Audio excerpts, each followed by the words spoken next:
Hey guys, welcome back to the channel. Today we're going to demo and review the Sagola 3300 GTO. So in this package of the gun, you're going to get the body of the gun, you're going to get a cup, which we're not going to use that today, we're going to use the PPS system. You're going to get two tools, an air fitting, and a cleaning tool.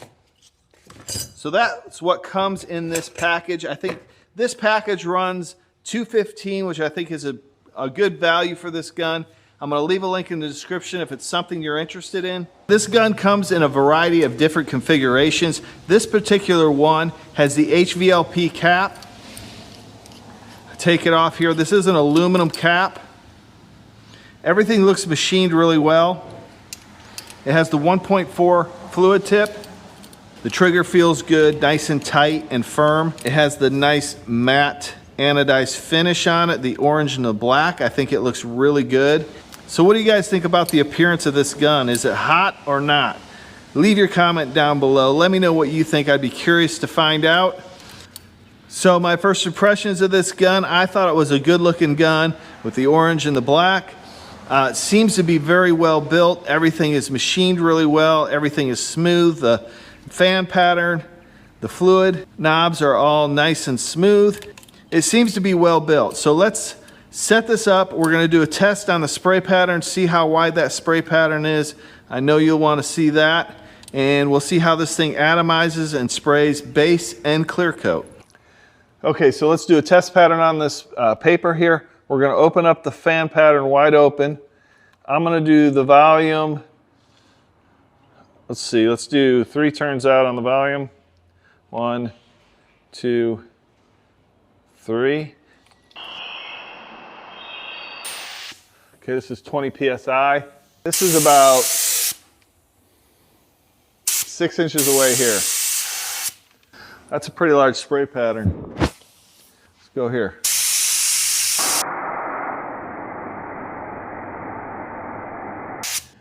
So as you can see, that is a massive spray pattern. And the one thing that impresses me about this pattern is that it's all uniform. There's no heavy areas at the top and the bottom. So this is about where I normally spray, 4 to 6 inches away. And as you can see, that is a nice spray pattern, very large, very uniform, and very usable at wide open. Okay, so now let's paint something with it, see how it performs. Okay, so how I set up this gun to test it out on this hood is I left the spray pattern wide open. This is a very usable spray pattern at wide open. Now some guns, you can't turn them wide open because you get a heavy area of paint at the top and the bottom and it'll be light in the middle. But a quality gun is going to give you an even spray pattern all the way through. And that's what this did. So we can use this at wide open. You don't have to dial it back at all. Now you can if you choose, but I left it at wide open. I set the air pressure at 25 PSI and I set the volume control or fluid at 3 turns out for the material. So as we look at how this gun is spraying, you want to keep an eye on the edge of the spray. Right at the wet edge or just past the wet edge, you want to see how this is atomizing. And it's hard to tell on camera, but it's putting out a nice fine paint, and that is a sign that it's atomizing well. Now if I were to notice that it had large droplets of paint on the edge, then that's a sign that it's not atomizing well. Now that could be just a gun adjustment. You could adjust the air pressure up a little bit. You may not be getting enough air pressure. But this is atomizing just fine at these settings. Now, of course, during this whole process, I'm playing with the settings because I'm still looking for the sweet spot. I'm always trying different things when I get a new gun just to see how it's performing in different areas. And I also had a little bit of problems with my regulator. My regulator was fluctuating. I need to get a new regulator for this gun. It was fluctuating and not holding correct air pressure. So you might see me adjust the air pressure a few times, and that is either just me playing around with it or not getting a good consistent air pressure. But as you can see, the fad pattern is nice and wide. It's atomizing, the paint's laying on smooth. So it's performing very well with this black paint. Now, I did spray this with a heavy metallic in a previous video, and it really laid down that metallic nice and uniform and consistent. And that's what you're looking for. A quality gun is going to lay down metallics in a nice uniform pattern. There's not going to be any blotchiness or tiger stripes. Now, you can create them if you're not spraying properly and overlapping the proper amount, 70%, around 70%. You could create problems with the metallics, but it should be a consistent spray and a consistent finish when it's laying on the paint or laying on the panel. And if you're interested in seeing that video where I'm laying down coarse metallics with this gun, I will leave that at the end of this video. Okay, so now we're going to lay down this clear on this ruby red pearl, and I just wanted to add this footage in so you can see what it looks like on a different color, laying down clear on black and red. And as far as the settings for the clear, I did bump it up a little bit to like 27 psi for the clear coat. The volume, I went to 3.5 turns out, and I am playing around with that still, but this gave it a nice finish. I am painting a little bit slower than I typically do because I'm really evaluating the clear coat and how it's laying on the panel.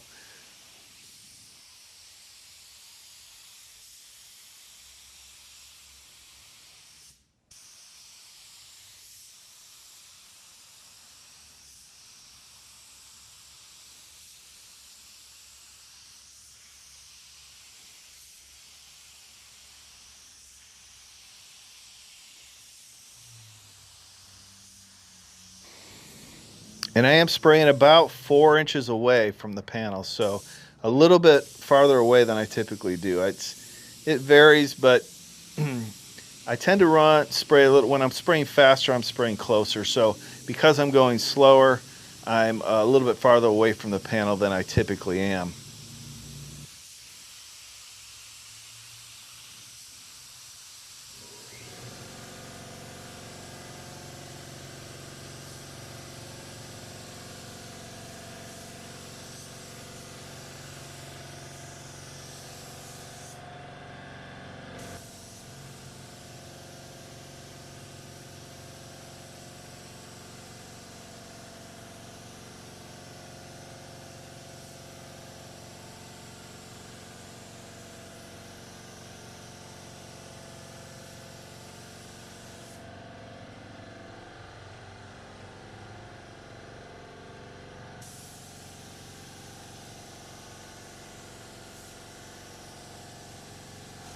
So a couple things to mention here about this gun that I've noticed from using it over the last few weeks is that it cleans up really easy. So this anodized finish works really well as far as cleanup. I did notice that in the cap, there's some lines in the cap that some paint gets stuck in there. Sometimes it's a little bit more difficult to clean those out. So just letting you know what I found out when using it. I also noticed that this gun is a little bit loud compared to my other guns. When you turn up the volume and you've got it at 28 psi, it sounds loud. So not really a big deal, but it's just something I noticed and wanted to mention and let you guys know.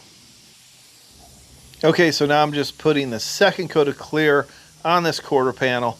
I'm still running a little bit slower than normal. I am hitting it a little bit heavier with the clear coat, letting it flow out just a little bit better so I can get that nice flat finish. And the gun's performing well. I can't say anything bad about how it sprays or the performance of it.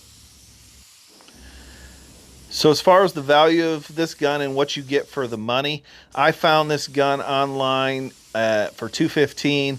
I have a link, I'll leave it in the description if you're interested in it. I think that's a really good value for this gun. Now that is just the body of the gun and the cup. It does not come with the regulator. Now you can purchase it with the regulator. I think it was like $289 for the gun and the regulator.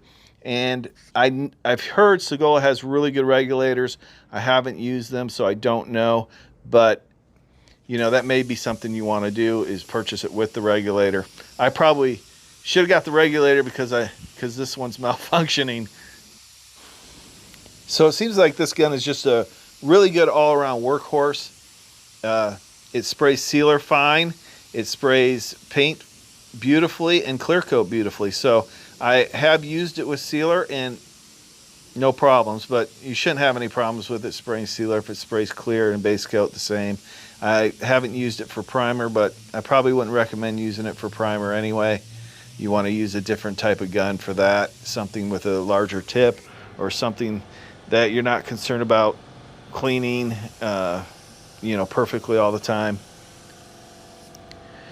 Okay, so now we're just putting the final coat of clear on this hood, and then I'll give you a good shot at the clear coat, the best I can on camera, so you can see how the finish looks. It was pretty clean. There's a few particles of dust in it, but the overall finish and the flatness and the way it laid out the clear, it laid it out beautifully. So I'll show you that here in a minute.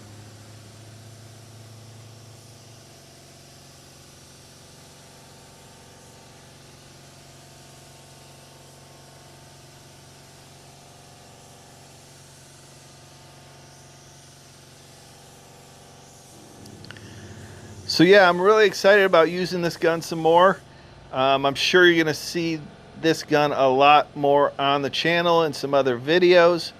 And here we're going to take a look at the finished product, and you can see my reflection in there, and you can see how flat that finish is. I mean, as well as you can on camera. Nice and flat, nice and crisp.